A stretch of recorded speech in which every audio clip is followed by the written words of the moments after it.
नमस्कार। राज्य शिक्षा शोध एवं प्रशिक्षण परिषद बिहार पटना में आपका स्वागत है।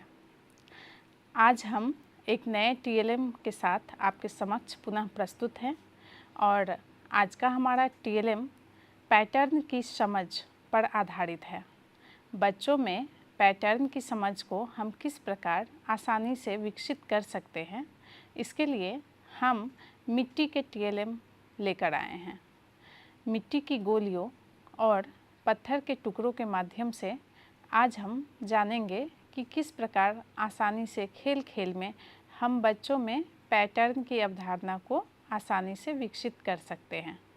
लेकिन उससे पहले आइए समझते हैं कि पैटर्न क्या है। पैटर्न का मतलब है किसी चीज़ का बार बार उसी क्रम में दोहराव। जब आकृति, रंग, संख्या, ध्वनि या घटना एक तय क्रम से बार बार दोहराई जाए तो उसे पैटर्न कहते हैं। पैटर्न हमारे दैनिक जीवन का हिस्सा है। आप अपने घर में भी विभिन्न वस्तुओं में पैटर्न को देखते होंगे। जैसे हमारे कपड़ों में भी एक प्रकार का पैटर्न होता है। हमारे घर के जो दरवाजे हैं, खिड़कियां हैं, फर्श हैं, या फिर हमारे बगीचे के जो फूल हैं, पत्तियां हैं, उन सब में एक पैटर्न होता है। पर हम बच्चों को किस प्रकार इस पैटर्न की अवधारणा से अवगत करवा सकते हैं, आइए पहले हम पैटर्न के उद्देश्यों को समझते हैं कि हम बच्चों में किन उद्देश्यों की प्राप्ति कर पाएंगे।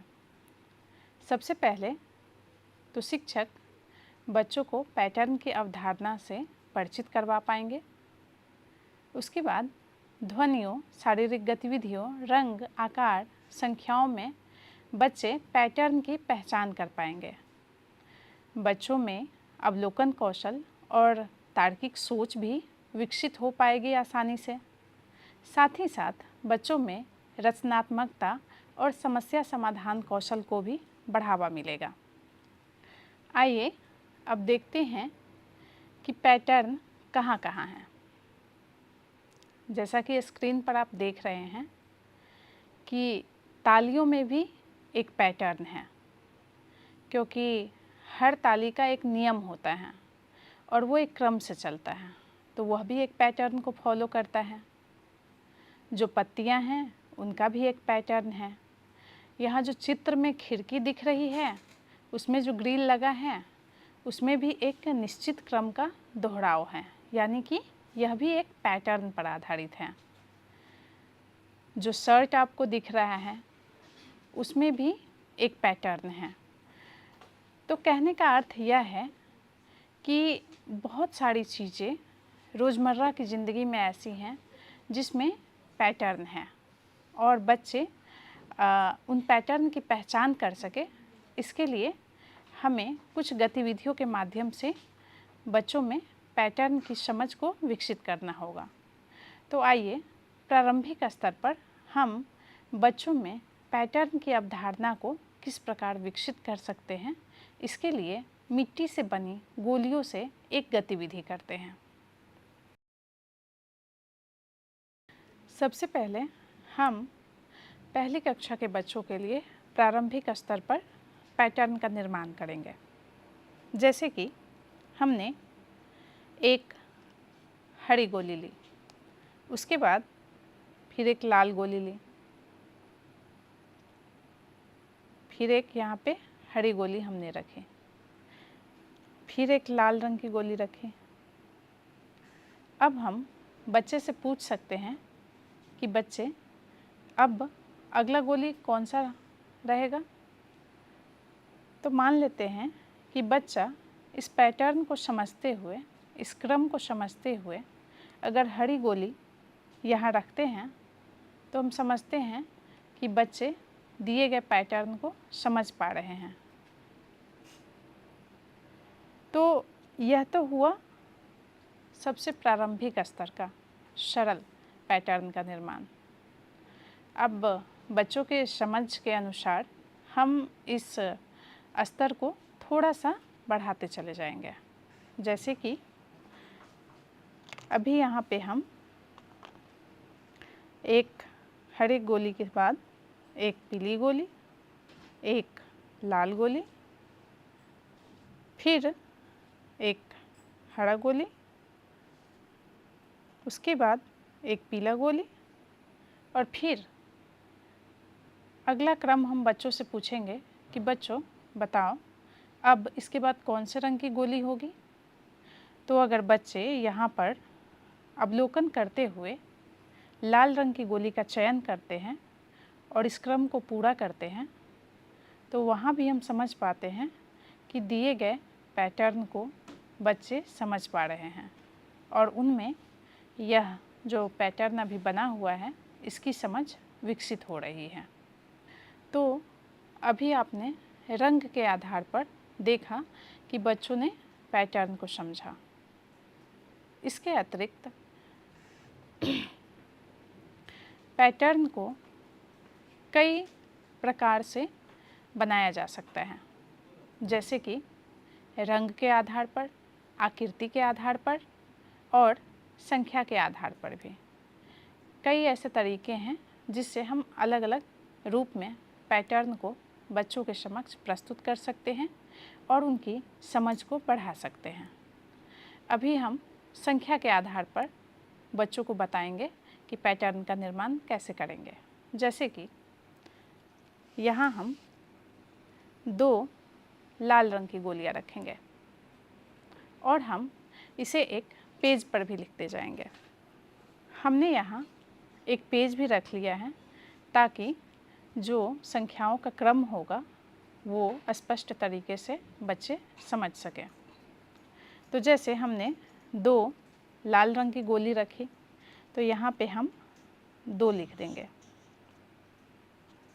इसके बाद हम नीले रंग की एक गोली रखते हैं और फिर यहाँ पर हम 1 लिख देते हैं। पुनः हम 2 लाल रंग की गोली रखते हैं और फिर यहाँ 2 लिख देते हैं। फिर हम एक नीले रंग की गोली रख देते हैं और फिर यहाँ 1 लिख देते हैं। तो यह संख्याओं का 2 1 2 1 का क्रम चल रहा है। अब हम बच्चों से कहते हैं कि बच्चों अब बताओ इसके बाद कितनी गोलियाँ रखी जाएंगी। तो बच्चे अवलोकन करते हुए अगर 2 लाल रंग की गोली यहाँ पे रखते हैं और फिर यहाँ लिखते हैं 2 और इसके बाद पुनः हम पूछते हैं कि अब इसके बाद हम क्या रखेंगे, क्योंकि एक समय के बाद हम बच्चों से ही आगे का क्रम पूरा करवाएंगे। तो इसके बाद फिर बच्चे एक नीले रंग की गोली का चयन करते हैं और यहाँ रखते हैं और पुनः यहाँ पर 1 लिखते हैं। तो यह एक पूरा पैटर्न बन जाता है और बच्चे संख्या के आधार पर पैटर्न का निर्माण करने लगते हैं।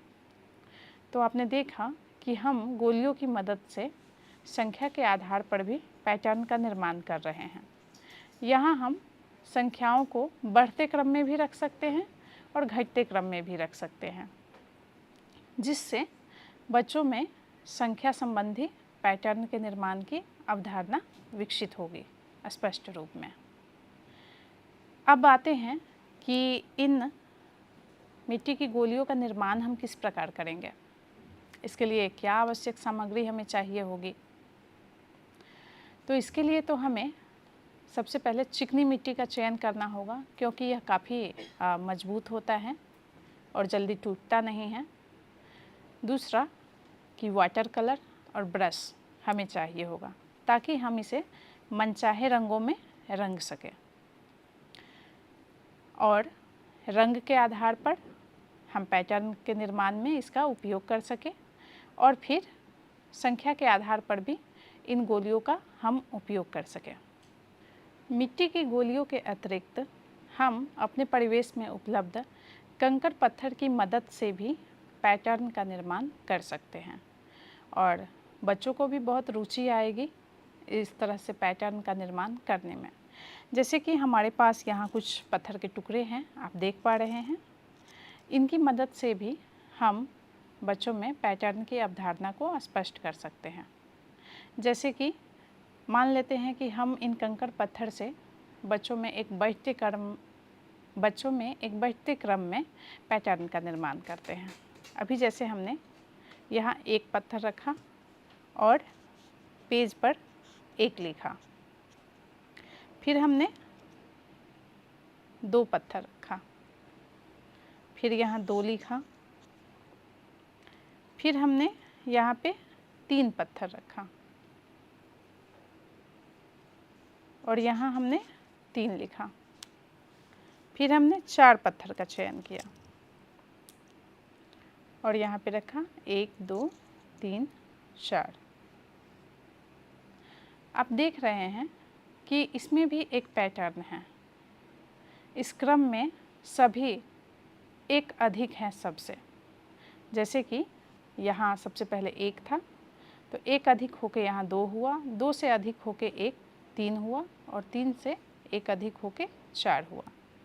अब इसी प्रकार हम बच्चों को कहेंगे कि बच्चों अब बताओ कि यहाँ पे कितने पत्थर रखेंगे। तो फिर बच्चे अवलोकन करते हुए, समझते हुए इस पैटर्न को, वो निश्चित रूप से 5 पत्थरों का चयन करेंगे। और जब वो 5 पत्थरों का चयन करते हैं और यहाँ क्रम में लगाते हैं और फिर उस क्रम को आगे भी बढ़ाते हैं, वहाँ हम समझ पाते हैं कि बच्चे इस पैटर्न को समझ पा रहे हैं। तो इसकी मदद से भी हम बच्चों में पैटर्न को आसानी से समझा सकते हैं। अब आते हैं हमारे पाठ्य पुस्तकों पे। यह दूसरी कक्षा की पाठ्य पुस्तिका है। इसमें भी पैटर्न का लेसन है। यहाँ जैसा कि अभी हमने देखा कि संख्या के आधार पे पैटर्न का निर्माण दिया हुआ है, आकृति के आधार पर भी दिया हुआ है। यहाँ एक पैटर्न को देखकर पूरा करने की बात कही गई है। तो आइए हम आकृति के आधार पर पैटर्न का निर्माण करते हैं। यहाँ कुछ आकृतियाँ हैं और इन आकृतियों के माध्यम से हम पैटर्न का निर्माण करेंगे। जैसे कि सबसे पहले हमने ये त्रिकोणीय आकृति ली, उसके बाद ये गोल आकृति हमने लिया, फिर हमने एक चौकोर आकृति ली और अब इस क्रम को पुनः दोहराते हैं। पुनः हम एक त्रिकोणीय आकृति लेते हैं, उसके बाद एक गोल आकृति लेते हैं, उसके बाद एक चौकोर आकृति लेते हैं। फिर से इसे आगे बढ़ाते हुए एक त्रिकोणीय आकृति लेते हैं और अब हम बच्चों से कहेंगे कि अब बताइए कि इसके आगे कौन सी आकृति आएगी। तो निश्चित तौर पर बच्चे इस क्रम को देखेंगे, इसका अवलोकन करेंगे और वो गोल आकृति का चयन करेंगे। और पुनः इसके बाद हम उन्हें एक और आकृति लगाने के लिए कहते हैं। तो बच्चे अगर इस चौकोर आकृति का चयन करते हैं और इस क्रम को पूरा करते हैं, तब वहाँ हम समझ पा रहे होते हैं कि बच्चे इस आकृति वाले पैटर्न को भी समझ पा रहे हैं। तब हम समझते हैं कि बच्चे इस आकृति वाले पैटर्न को भी समझ पा रहे हैं और इसे पूरा कर रहे हैं। इस पाठ्य पुस्तिका में भी हमारे इस तरह की गतिविधियाँ दी गई हैं और जब हम पाठ्य पुस्तिका में दिए गए गतिविधि को बच्चों को ठोस रूप में करने का जब अवसर देते हैं, तो बच्चे उस चीज़ को बहुत ही बेहतर तरीके से समझ पाते हैं और उसे कर भी पाते हैं और उनके मन में एक अस्थायी स्मृति का भी विकास हो पाता है। तो यह एक बहुत ही अच्छी गतिविधि है जिसके माध्यम से आप बच्चों में पैटर्न की अवधारणा को आसानी से विकसित कर सकते हैं। इसके अतिरिक्त बच्चों में पैटर्न की अवधारणा को विकसित करने के लिए हम बहुत से घरेलू संसाधनों का भी प्रयोग कर सकते हैं। फूल पत्तियों का भी प्रयोग कर सकते हैं, जैसे कि एक फूल एक पत्ती, फिर एक फूल एक पत्ती, या 2 फूल 2 पत्तियाँ, 2 फूल 2 पत्तियाँ, इस तरह से करके भी पैटर्न का निर्माण कराया जा सकता है। तो हमने अभी जाना कि हम बच्चों में किस प्रकार से विभिन्न तरीके से पैटर्न की अवधारणा को सरल तरीके में स्पष्ट कर सकते हैं। आइए अब हम अधिगम प्रतिफल के बारे में जानते हैं।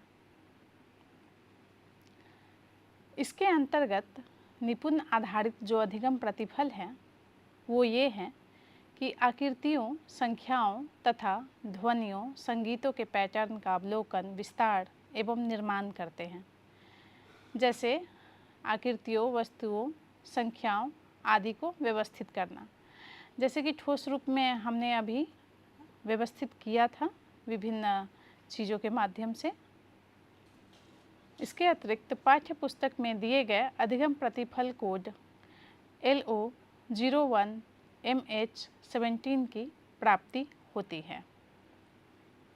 अभिभावकों की सहायता से बच्चे घर की वस्तुओं में भी पैटर्न को ढूंढ सकते हैं, जैसे कि खाद्य सामग्री से पैटर्न बनाना या बाग बगीचे में फूल पत्ती से संबंधित पैटर्न बनाना। इससे अभिभावक भी बच्चों के साथ उनकी शिक्षा में अपना योगदान दे पाएंगे। खाद्य सामग्री से यहाँ पर हमारा तात्पर्य था कि जैसे मटर के दाने हो गए, दाल या चावल हो गए, या फिर आलू प्याज भी जैसा कि हर घर में उपलब्ध होता है, उससे भी अभिभावक चाहे तो बच्चों में पैटर्न की अवधारणा को विकसित कर सकते हैं। हमारे पाठ्य पुस्तक में भी फलों के माध्यम से इसको स्पष्ट करने की कोशिश की गई है। जैसे मान लेते हैं कि एक केला, एक सेब, फिर एक केला, एक सेब, इस तरह से, या फिर इसी तरह से हम आलू प्याज या दाल चावल या प्लेट, चम्मच, कटोरी, इन सब का भी एक सीक्वेंस बना सकते हैं और एक पैटर्न का बोध बच्चों को हम करवा सकते हैं। अभिभावक चाहे तो अपने घर में भी अपने घर में लगे जो खिड़कियां हैं, जो कपड़े हैं और जो खाद्य सामग्री है, मतलब बहुत सारी चीज़ें हैं, बाग बगीचे में जो फूल पत्तियां हैं, इनके माध्यम से भी बच्चों में पैटर्न की अवधारणा को विकसित कर सकते हैं। तो हम होमवर्क के तौर पर बच्चों को, अभिभावकों को प्रेरित कर सकते हैं कि वो पैटर्न की समझ को और अधिक विकसित करें और अधिक समझें और विभिन्न प्रकार के पैटर्न स्वयं से भी बनाने की कोशिश करें। तो आज की कक्षा में आपने जाना कि किस प्रकार से हम अपने परिवेश में उपलब्ध मिट्टी, पत्थर या जो भी संसाधन उपलब्ध हैं हमारे परिवेश में, उसके सहयोग से हम बच्चों में किस प्रकार पैटर्न की अवधारणा, समझ विकसित कर सकते हैं। धन्यवाद।